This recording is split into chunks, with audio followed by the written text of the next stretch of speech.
નમસ્કાર વિદ્યાર્થી મિત્રો, લિબર્ટી સ્કૂલ બાબર તરફથી ઓનલાઈન ક્લાસમાં આપ સૌનું સ્વાગત છે. અને આજે આપણે ધોરણ 12 માં બાયોલોજી વિષયમાં આપણે આગળનો અભ્યાસ કન્ટિન્યુઅસ કરીએ. તો છેલ્લે આપણે સજીવોમાં પ્રજનન જે પ્રથમ પ્રકરણ છે એ પ્રકરણમાં આપણે લિંગી પ્રજનનના ટોપિકમાં હતા કે જેમાં બે પિતૃઓ ભાગ લે અને બંને પિતૃઓ નર અને માદા જન્યુનું નિર્માણ કરી, ફલન કરી, ફલિતાંડ બનાવે, ફલિતાંડમાં થઈ અને એક સંતતિ સર્જે છે. આને લિંગી પ્રજનન કહેવાય. એ લિંગી પ્રજનનમાં આપણે ઘણી બધી માહિતી મેળવી. એ માહિતી મેળવ્યા પછી લિંગી પ્રજનનમાં જે તબક્કાવાર 3 તબક્કા છે, પૂર્વ ફલન તબક્કો, ફલન તબક્કો અને પશ્વ ફલન તબક્કો આપણે જોયો. અને એમાં પ્રથમ તબક્કો આપણે શરૂઆત કરી ભણવાની, પૂર્વ ફલન તબક્કો. તો આ પૂર્વ ફલન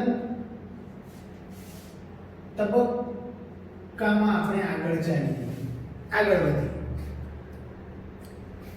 કે પૂર્વ ફલન તબક્કો, ફલન પહેલાના જે તબક્કો છે, ફલન પહેલા થતી જે ઘટનાઓ છે, મતલબ મુખ્યત્વે બે પ્રકારની ઘટના જોવા મળે, જન્યુજનન અને જન્યુવહન. અને એમાંય આપણે પ્રથમ ઘટના શરૂ કરી હતી વર્ણન કરવાનું, જેનું નામ હતું જન્યુજનન. જન્યુજનનમાં આપણે જન્યુઓનું નિર્માણ, જન્યુઓ હંમેશા એકીય હોય. આ જન્યુઓ જે છે એ નર અને માદા જન્યુઓ કેટલાક પ્રાણીઓમાં એક જ પ્રકારના હોય એટલે સમજન્યુ તરીકે ઓળખ્યા, અને કેટલાક સજીવોમાં આ જે જન્યુઓ જે છે એ નર અને માદા જન્યુ જુદી જુદી રચના ધરાવે છે, માટે એને આપણે વિષમજન્યુ તરીકે, એટલે કે બાહ્યાકાર વિદ્યાની દ્રષ્ટિએ અલગ પ્રકારના હોય એને આપણે વિષમજન્યુ કીધા. અને આવા સજીવોમાં જે નરજન્યુ હંમેશા છે એ ચલપુજન્યુ છે, મતલબ ચલિત છે, એવી આપણે છેલ્લે વાત કરી, મતલબ કે શુક્રકોષ. અને જે માદા છે, અંડકોષ જે છે, આ જન્યુ ચલિત નથી. હવે ત્યાં ટોપિક સુધી આપણે છેલ્લું લેક્ચરમાં વર્ણન સમજાતા. આગળ જઈએ જન્યુ નિર્માણના ટોપિકમાં કે સજીવોમાં જાતીયતા. ટોપિક કયો છે? સજીવોમાં જાતીયતા સમજવાની છે. તો સજીવોમાં જાતીયતા એ માટે તમને સવાલ કર્યો છે અને તમે ધોરણ 11 માં ભણ્યા છો કે સામાન્ય રીતે લિંગી પ્રજનન જે થાય છે એમાં બે ભિન્ન સજીવોના જે જન્યુઓ છે એનું જોડાણ થાય છે. મુખ્યત્વે લિંગી પ્રજનનમાં જે સજીવો જે છે નર અને માદા, આ બંને સજીવો જન્યુ નિર્માણ કરે છે. આ જન્યુઓનું નિર્માણ થઈ અને જોડાણ થાય છે, ફલન થાય છે. પરંતુ દરેક વખતે આ સાચું જ હોય એવી ગેરંટી નથી. કારણ કે ધોરણ 11 માં તમે જોયું કે કેટલાક ઉદાહરણ તમને યાદ કરો, અથવા ધોરણ 11 માં તમે એવા ઉદાહરણ ભર્યા કે કેટલાક સજીવો કેટલાક કિસ્સાઓમાં સ્વફલન દર્શાવે છે અને સ્વફલન જોવા મળ્યું એવું તમે સમજ્યા હતા. તો સ્વાભાવિક રીતે સ્વફલનની વાત આવે તો સ્વફલનમાં તમારા નજરમાં એક જ જવાબ આવે કે સાહેબ વનસ્પતિઓમાં આ ટોપિક આવ્યો હતો, મતલબ સ્વફલન વનસ્પતિઓમાં જોવા મળે છે.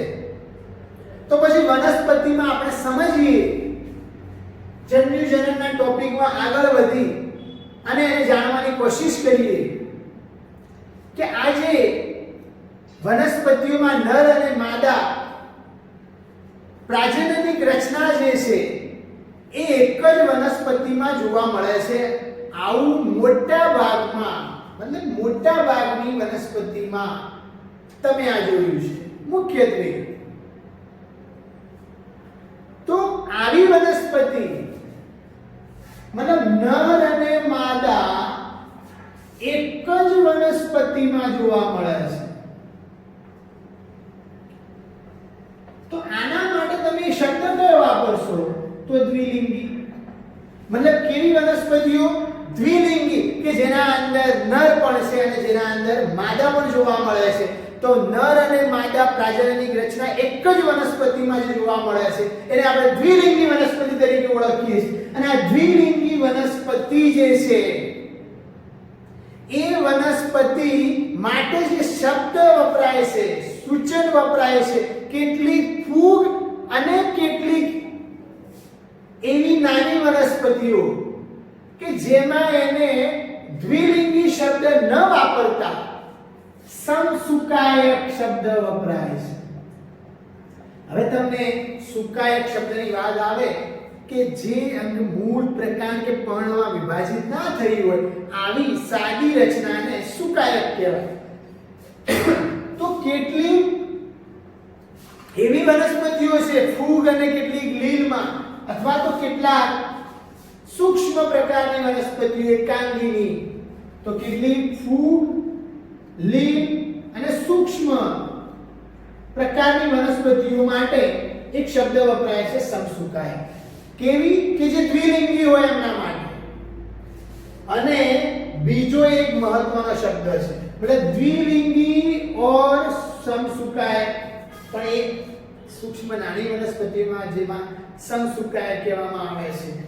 મતલબ કે સુકાયક સેમ જગ્યાએ છે, નર અને માદા જન્યુઓ એક જ જગ્યાએ છે, એને સમસુકાયક કહેવાય છે. અને એવી વનસ્પતિઓ કે નર અને માદા પ્રજનન અંગો એક જ વનસ્પતિમાં છે એને દ્વિલિંગી તરીકે ઓળખાય છે.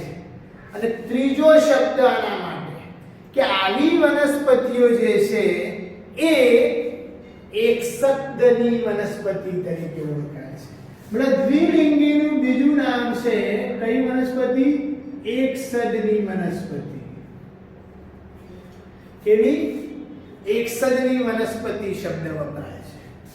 તો એકસદની કેમ કીધી? એક જ વનસ્પતિ પર અને માદા બંને જન્યુઓ છે. તો આ ત્રણેય શબ્દો એકબીજાના સમાનાર્થી તરીકે વપરાય છે. સજીવોમાં આ જાતીયતામાં ટોપિકને બહુ મહત્વનો છે અને તમારે સમજવાનો છે. તો બીજી બાજુમાં વાત કરીએ કે નર અને માદા ભિન્ન વનસ્પતિઓમાં હોય. નર અને માદા ભિન્ન વનસ્પતિઓમાં હોય તો એને કઈ વનસ્પતિ કહેશો? એકલિંગી. કઈ કહેશો? એકલિંગી. અને એકલિંગી તરીકે જુદી જુદી જગ્યાએ નર હોય એક વનસ્પતિમાં, એક વનસ્પતિમાં માદા હોય તો આને શું કહેવાય? તો આના માટે જેમ આને સમસુકાયક કીધું એના માટે શબ્દ છે વિષમસુકાયક. કયો શબ્દ વપરાય છે? પણ કેવી? કેટલીક ફૂગ જેવી કેટલીક વનસ્પતિઓમાં આ શબ્દ વપરાય છે. અને આવી એકલિંગીને કે જ્યાં ફક્ત એક જ વનસ્પતિમાં એક જ પ્રજનન અંગ હોય છે અને બીજો પ્રજનન અંગ એટલે કે નર હોય તો નર અને માદા હોય તો માદા. તો માદા માટે અલગ વનસ્પતિ, નર માટે અલગ વનસ્પતિ, માટે બે જુદી જુદી હોવાથી દ્વિસદની વનસ્પતિ. એના માટે શબ્દ કયો છે? દ્વિસદની વનસ્પતિ. તો આ ત્રણ શબ્દો તમે જુઓ ઓપોઝિટ છે. જ્યાં લિંગની ભાષામાં દ્વિલિંગી, ત્યાં વનસ્પતિ ભાષામાં એકસદની. જ્યાં લિંગની ભાષામાં એકલિંગી, એના માટે વનસ્પતિની ભાષામાં દ્વિસદની. અને દ્વિસદની એ વિષમસુકાયક અને દ્વિલિંગીમાં એકસદની વનસ્પતિમાં કેટલીક ફૂગ માટે સમસુકાયક. તો સપુષ્પ વનસ્પતિમાં એકલિંગી વનસ્પતિના અંદર જો એકલિંગી વનસ્પતિમાં ફક્ત નર પુષ્પ આવેલું હોય, પણ કયું? નર પુષ્પ હોય તો એવી વનસ્પતિને કઈ કેવું? પુંકેસરીય પુષ્પ. એવા પ્રજનન અંગને કયું કહેશું? પુંકેસરીય પુષ્પ. અને પુંકેસરીય પુષ્પ જે છે અથવા તો એના શબ્દ બોલવો હોય તો પુંકેસર ધરાવતું પુષ્પ. તો નર પુષ્પ હોય તો પુંકેસરીય પુષ્પ. અને જો દ્વિએકલિંગીમાં માદા પુષ્પ હોય, કયું? માદા પુષ્પ, તો એના માટે છે સ્ત્રી કેસરીય પુષ્પ અથવા તો સ્ત્રી કેસર ધરાવતું પુષ્પ. તો કેટલીક સપુષ્પી વનસ્પતિઓ જે છે એમાં નર અને માદા પુષ્પ એક જ વનસ્પતિ ઉપર ઉગે છે, એટલો મતલબ કઈ નર માદા એક જ વનસ્પતિ પર ઉગે તો એવી વનસ્પતિ કઈ એકસજની વનસ્પતિઓ જે વાત છે એ વનસ્પતિ ઉપર ઉગે છે, અથવા તો બીજી વનસ્પતિઓ કે જેમાં નર અને માદા ભિન્ન વનસ્પતિઓમાં મતલબ દ્વિસજની ઉપર ઉગે છે. તો આના ઉદાહરણ તમારે સમજવાના છે. તમે ધોરણ 11 માં ઉદાહરણ આવેલા છે. તો દ્વિલિંગી વનસ્પતિ કઈ મતલબ એક સદની વનસ્પતિ કઈ તો એક સદની વનસ્પતિના ઉદાહરણ છે કાકડી, નારિયેળ. ઉદાહરણ છે તમારી બુકમાં આપેલું કાકડી અને નારિયેળ એક સદની વનસ્પતિના ઉદાહરણો છે. અને દ્વિસદની વનસ્પતિ મતલબ એકલિંગી વનસ્પતિ એના ઉદાહરણ કયા છે તો એનું ઉદાહરણ ખજૂર છે અને પપૈયું.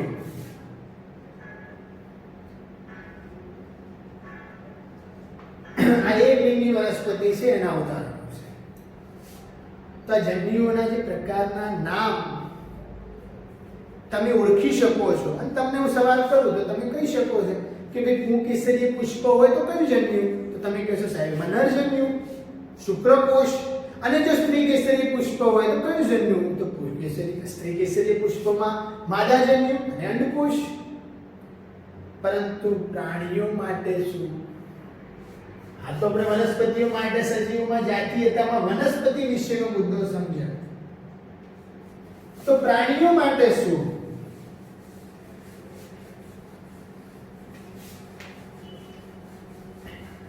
તો પ્રાણીઓમાં મોટા ભાગના પ્રાણીઓ લિંગી પ્રજનન કરતા પ્રાણીઓ મોટા ભાગના એક લિંગી હોય છે, મતલબ નર અલગ હોય છે, માદા અલગ હોય છે.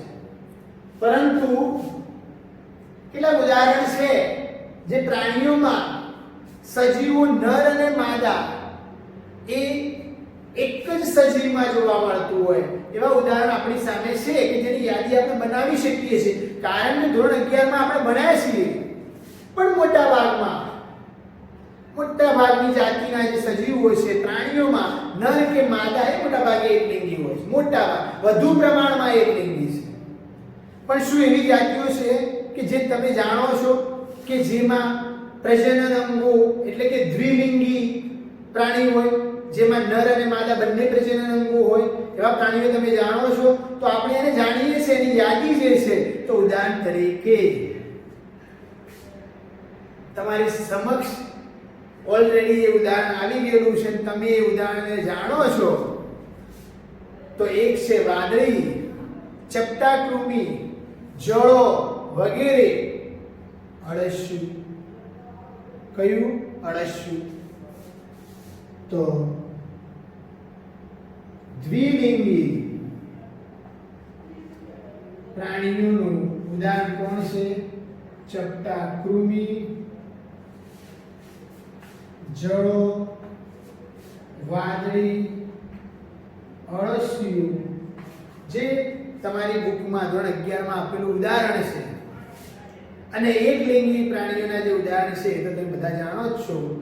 માનવી ખુદ આવી જાય, ભેંસ, ગાય, બકરા આ બધા એકલિંગી પ્રાણીઓ છે.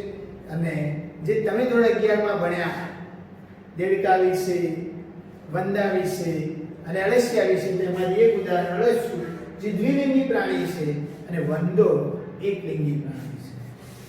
તો એકલિંગી પ્રાણીનું ઉદાહરણ ગાય, ભેંસ, મનુષ્ય, વંદો વગેરે વગેરે એક્સેટ્રા. તો આ છે પ્રાણીઓમાં જાતિયતા.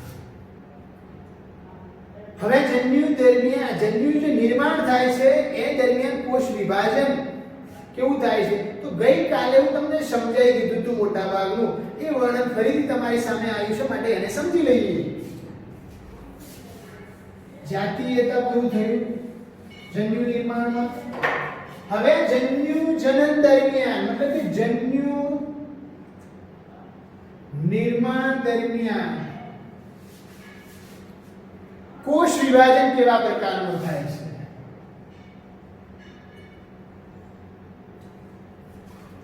તો આપણે બધા જાણીએ છીએ કે તમામ વિષમજન્યુ જે જાતિઓ છે વિષમજન્યુ પ્રકારની જાતિઓમાં બે પ્રકારના જે જન્યુઓ જોવા મળે છે, નર અને માદા. આ નર અને માદા જન્યુઓ જે છે એ હંમેશા એકીય હોય છે. મતલબ જન્યુઓ હંમેશા કેવા હોય છે? એકીય હોય છે. કાલે હું સમજાવ્યું હતું નેક્સ્ટ લાસ્ટ છેલ્લે જે લેક્ચર લીધું એમાં કે જન્યુ હંમેશા એકીય હોય છે. તો કોષ વિભાજન કેવા પ્રકારનું થાય, કેવા સજીવમાં? તો પિતૃ જે વનસ્પતિ છે કે પિતૃ જે પ્રાણી જે છે એ પિતૃ વનસ્પતિનો દેહ શરીર કે જેમાં દ્વિકીય શરીર છે, દેહ કેવો છે? દ્વિકીય છે. તો પણ એમાંથી જે જન્યુ સર્જાય છે એ જન્યુ એકીય સર્જાય છે. કેવું સર્જાય છે? એકીય જન્યુ. તો વનસ્પતિ દેહ કે પ્રાણી દેહ જન્યુ દ્વિકીય હોય, આ પ્રજનન કોષ પિતૃ દેહ દ્વિકીય હોય તો જન્યુ હંમેશા એકીય સર્જાય છે. પણ આ માટે અહીં અર્ધીકરણની ઘટના થાય છે. કઈ ક્રિયા? અર્ધીકરણ પ્રકારનું કોષ વિભાજન જોવા મળે છે. અને જો દેહ એકીય હોય, દેહ દ્વિકીય હોય, દ્વે એકીય હોય તો એમાંથી જન્યુ સર્જાય જે છે એ જન્યુ પણ કેવો સર્જાય છે? એકીય. તો સાહેબ દ્વિકીય જન્યુ, દ્વિકીય વનસ્પતિ દેહ હોય તો એમાંથી જે જન્યુનું નિર્માણ થાય એ અર્ધીકરણ દ્વારા એકીય થાય છે. અને જેનું શરીર જ એકીય છે એ પણ જન્યુનું સર્જન કરે છે તો એ પણ એકીય સર્જન કરે છે. કારણ કે જન્યુઓ હંમેશા કેવા છે? એકીય. તો અહીં કોના દ્વારા? સમવિભાજન દ્વારા. કોના દ્વારા? સમવિભાજન દ્વારા. તો એક સવાલ થાય, તો શું એકીય દેહ ધરાવતા જે સજીવો જે છે કે વનસ્પતિ છે એ શું અર્ધીકરણ કરતા જ નથી? મતલબ એના પ્રજનન કોષને લગતા ક્યાંય પણ બીજી પણ ક્રિયામાં કે અર્ધીકરણ નહીં થતું? ના. તમે ધોરણ 11 માં ત્રીજા પ્રકરણમાં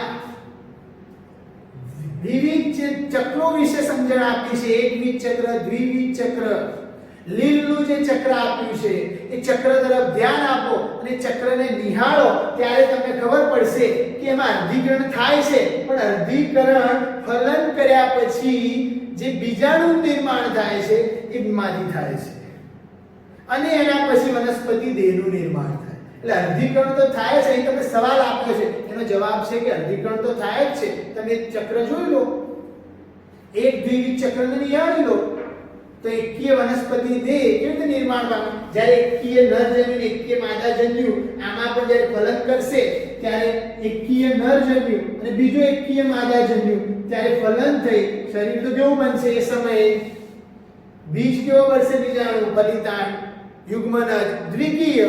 અને વનસ્પતિની પાછો એકીય કેવી રીતે બને? તો ત્યાં અર્ધીકરણ થાય છે અને અર્ધીકરણ થઈ અને વનસ્પતિ દેહ. તો અહીં તમારા બુકમાં એક કોઠો આપ્યો છે. કોઠાને તમારે ધ્યાનપૂર્વક તમારે એમાં ખાલી જગ્યાઓ આપીએ, ખાલી જગ્યાઓ પૂરવાની છે.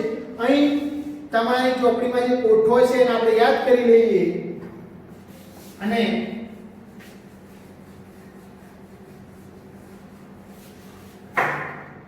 આ જે કોઠો છે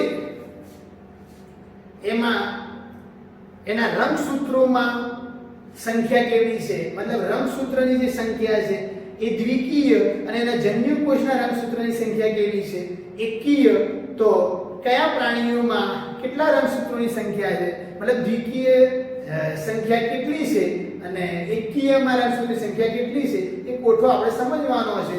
તો તમારે સમજવાનું, જો દ્વિકીય પિતૃદેહ હોય તો જન્યુ હંમેશા અડધો હોય, મતલબ કે એકીય રંગસૂત્ર હોય. તો તમારી સામે બુકમાં જે ઉદાહરણ છે મનુષ્યમાં 46 રંગસૂત્રો છે પણ એ દ્વિકીય કહેવાય. 23 જોડ. તો એના જે જન્યુ નિર્માણ થાય, જન્યુમાં રંગસૂત્રોની સંખ્યા કેટલી? 23. બીજું તમારી બુકમાં આગળ ઉદાહરણ આપ્યું છે કે જે ઘરમાં માખી આવે છે એ માખીમાં રંગસૂત્રની સંખ્યા કેટલી છે? તો રંગસૂત્રની દેહની સંખ્યા એ પ્રાણીના શરીરના અંદર જે પિતૃકોષ છે એમાં રંગસૂત્રની સંખ્યા 12 છે. તો તમારે જન્યુની જે રંગસૂત્રની સંખ્યામાં ખાલી જગ્યા આપી છે એમાં જવાબ કેટલો આવે? 6. અત્યારે હું જે આ લખાવું છું એ તમારે સમજી અને તમારી બુકમાં જે ખાલી જગ્યાઓ છે એમાં પૂરી દેવાનું છે, અથવા તો અત્યારે પણ બેઠા બેઠા તમે એને નોંધી શકો છો. તો અહીં ધ્યાન આપો અને તમે આગળ આજે હું કહું જે ખાલી જગ્યાઓ આપી છે પૂરાઈશ. તો ઘર માખીનું ઉદાહરણ આપ્યું છે જેમાં પિતૃદેહમાં રંગસૂત્રની સંખ્યા આપી છે અને સામે એના જન્યુઓમાં રંગસૂત્રની સંખ્યા આપી છે. અહીં એકકીય અને 2n દ્વિકીય માટે. તો ઘર માખી 12 છે તો ખાલી જગ્યા કેટલી આવે? 6. એના જન્યુ કોષમાં રંગસૂત્રની સંખ્યા કેટલી? 6. બીજું ઉદાહરણ તમને ઉંદરનું આપ્યું છે, એમાં જન્યુની સંખ્યા આપી છે 21. તો પછી એના દ્વિકીય શરીરની સંખ્યા કેટલી? 42 થાય. તો ઉંદર માટે 21 જન્યુની અને 42 એ દ્વિકીય. એવી રીતે કૂતરો આપ્યો છે, કૂતરામાં 78 છે. તો પછી કૂતરો 78 છે તો 78 હોય તો એના જન્યુઓ છે એમાં રંગસૂત્રની સંખ્યા કેટલી હશે? 39. એવી રીતે ઉદાહરણ તમારી ચોપડીમાં બિલાડી આપ્યું છે. કઈ આપ્યું છે? અને બિલાડી જે છે એમાં જન્યુની સંખ્યા 19 આપી છે, મતલબ રંગસૂત્રની સંખ્યા કેટલી આપી છે? 19. તો દ્વિકીયની સંખ્યા કેટલી થાય? એના પિતૃદેહની રંગસૂત્રની 38. એવી રીતે ફળમાખી 8 છે. કેવી છે? 8 છે. તેના પિતૃદેહની સંખ્યા કેટલી? આ જન્યુમાં રંગસૂત્રની એકકીય સંખ્યા કેટલી? 4. એવી રીતે ઓફિયોગ્લોસસ કરી પ્રાણી જે એમાં 630 જન્યુ કોષમાં રંગસૂત્રની સંખ્યા છે. કેટલી? 630. એમ્ફિયોગ્લોસસ. તો એમાં કેટલી થાય? 1260 દ્વિકીય રંગસૂત્રની સંખ્યા છે. મતલબ 630 ની એક જોડી અને બીજી 630 ની જોડી થઈ અને દ્વિકીય પિતૃદેહમાં 1260 રંગસૂત્રો છે. એવી રીતે તમારી સામે તમારી ચોપડીમાં સફરજન આપ્યું છે જેમાં 34 કેટલી આપી છે? 34. અને આ નથી આપ્યું તો એ કેટલી થાય? 17 એકકીય. એવી જ રીતે ચોખા જેમાં 12 જન્યુમાં રંગસૂત્ર આપ્યા છે. સામા ચોખામાં તો કેટલા થાય? 12 દુ 24. એવી જ રીતે મકાઈ જેમાં 20 સંખ્યા આપેલી છે. પિતૃદેહમાં જન્યુની સંખ્યા કેટલી છે? દ્વિકીય 20. તો એકકીય કેટલા? 10. એવી જ રીતે બટાટામાં જન્યુઓની સંખ્યા એકકીય 24 આપી છે. બટાટામાં એકકીય 24 આપી છે તો કેટલી થાય? 48 દ્વિકીય પિતૃદેહમાં. અને છેલ્લે બે ઉદાહરણ પતંગિયામાં 380 પિતૃદેહની સંખ્યા આપી છે. કેટલી? 380. તો કેટલી થાય? 190. અને છેલ્લે ડુંગળી જેમાં 8 એકકીય છે. ડુંગળીમાં 8 એકકીય છે તો પિતૃમાં દ્વિકીય કેટલી? 16. તો આ ચાર્ટમાં તમને સમજાયું છે કે માતૃકોષો જે છે, જન્યુના માતૃકોષો જે છે, પિતૃકોષો જે છે એ જો દ્વિકીય હોય તો એના કરતા એના જન્યુ કોષોમાં રંગસૂત્રની સંખ્યા કેવી હોય? અડધી હોય છે. તો આમ અર્ધીકરણમાં રંગસૂત્રોનું શું થાય છે? જોડનું અર્ધીકરણ થાય છે અને દરેક જૂથમાંથી એક જૂથ એક જન્યુમાં અને બીજો જૂથ બીજા જન્યુમાં, આમ જન્યુઓમાં રંગસૂત્રની સંખ્યા કેવી હોય છે? તો અહીં જન્યુ જનન જે ટોપિક છે એ પૂરો થાય છે. પૂર્વ ફલન ઘટનાનો પહેલો તબક્કો જન્યુજનન પૂર્ણ થાય છે અને નેક્સ્ટ તબક્કો જન્યુવહન આપણે આગળના ચેપ્ટરમાં એટલે કે આગળના લેક્ચરમાં આપણે સમજશું. તો વિદ્યાર્થી મિત્રો, આ જે પણ અભ્યાસ અત્યારે તમે કર્યો એને બરાબર મહેનત કરો, વાંચો, ના ખબર પડે તો પૂછો. અને હવે આગળનું જન્યુવહનનો ટોપિક હું નેક્સ્ટ લેક્ચરમાં લઈને આવીશ. તો અત્યારે અહીં હું આ મારું લેક્ચર જે છે બાયોલોજીનું એ પૂરું કરું છું. અસ્તુ.